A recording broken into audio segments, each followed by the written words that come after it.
Hello, Jason here from septictank.co.uk, and in today's video I'm going to explain the difference between a cesspool, a cesspit and a septic tank. So what's the difference between the three? Very confusing, isn't it? And this is one of my most popular questions I get asked, believe it or not. So let's go straight into this, right?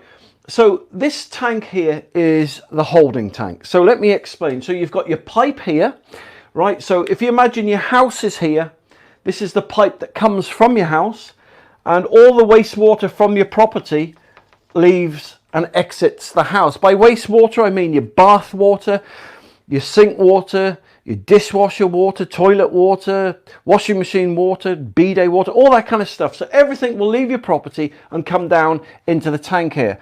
And over a few hours or a few days, the tank will fill up with liquid.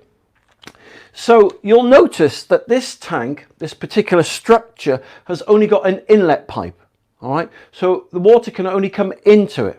All right, at the top there you've got a lid, and so this is a cesspool. Basically it's a sealed unit. So what that means is liquid can come in, but no liquid can escape or leave the tank. All right, and cesspits, cesspools, not cesspit. I'm going to come to that in a minute. Cesspools are good and bad. Okay. So they're good in the sense that, let's say you want to protect the environment from dog muck or sewage pollution, then once it's full, the tank, it reaches the level of the inlet pipe, it can't escape. It's safe, it's contained within this structure. And the only way, right, you can get the liquid out is to get the tank sucked out. So you have to get a tanker in, he'll come, he'll take the lid off, and he'll put his pipe into the tank, and then he'll suck all the liquid out of it. All right, the downside or the negative points are that a cesspool, once it's full, will need emptying. Obviously that sounds pretty obvious, but if you've got a house and there's 2, 3, 4 of you, then that cesspool is going to get full up literally every day, every few days.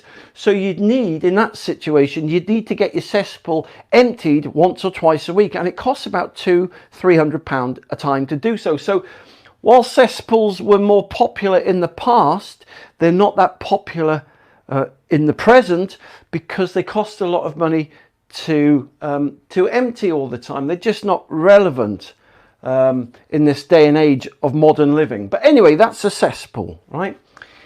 A cesspit, all right? So let me explain what a cesspit is. A cesspit is exactly like a cesspool, but the only difference being is that it's got an outlet pipe.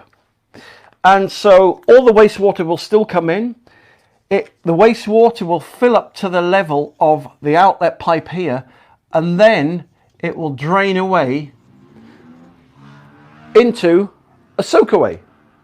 All right, and so in the soakaway there, it will then just soak away. The soakaway could be a pit, it could be a herringbone system, it could be septic tank soakaway crates. It's irrelevant, but the point is, liquid comes in, it fills up to the level of the outlet pipe, and then the water will just drain away. So the cesspit will always stay 3/4 full of liquid, and over time, all the debris from your household wastewater, such as, I don't know, fat, grease, sludge, poo, vegetable peeling, stuff like that, some of the bits will float on the surface there, but the majority of it will fall to the bottom and build up on the bottom here. All right, so this is the sludge. And so once a year you'd get a tanker in, he'd come, he'd put his pipe in, and he'd suck all this sludge out.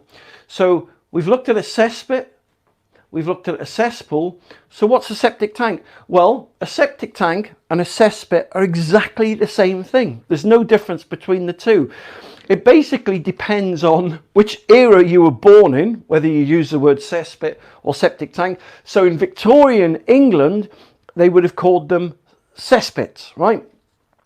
In the early 1900s, they called them cesspits. Then in the late 50s, 60s and 70s, they started to use the word septic tank a lot more. And definitely by the 80s, the word septic tank had superseded the name cesspit, but they do exactly the same thing. They're one of the same.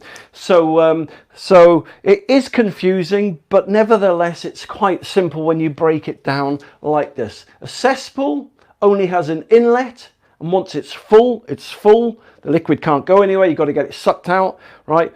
They're financial suicide in this day and age, so no one uses them right now. They're a thing of the past. Some people do use them if they want to put oil or stuff like that in and keep it safe, you know. But for human waste, sewage, stuff like that, you know, it's either a cesspit or a septic tank. Now, a cesspit and a septic tank are one of the same things. They have an inlet pipe, they have an outlet pipe. The liquid comes into the tank from the wastewater. It then drains away into a soak away somewhere and soaks away. All the sludge, the fat and the grease fall to the bottom of the tank, and then twice a year, you get a tanker man in to suck the water and the sludge out. So there you go. Now you know the difference between a cesspool, a cesspit, and a septic tank. So thank you very much for watching this video. If you'd like more free help and advice, then just go to septictank.co.uk. You'll see loads of .co.uk rather. You'll see loads of free videos there offering free help and advice on a whole range of topics to do with septic tanks and sewage treatment plants and soakaways. Or you can go onto Google or YouTube, go onto my channel, Septic Tank TV, and there's a load of free videos there as well offering free help and advice. And if you subscribe to my Septic Tank TV channel, you are in with a chance to win a free septic tank and soakaway kit. All right, so yeah, so thank you very much for watching. You take care, and I'll speak to you soon. For more information, just click the link below this video or visit septictank.co.uk for free help and advice.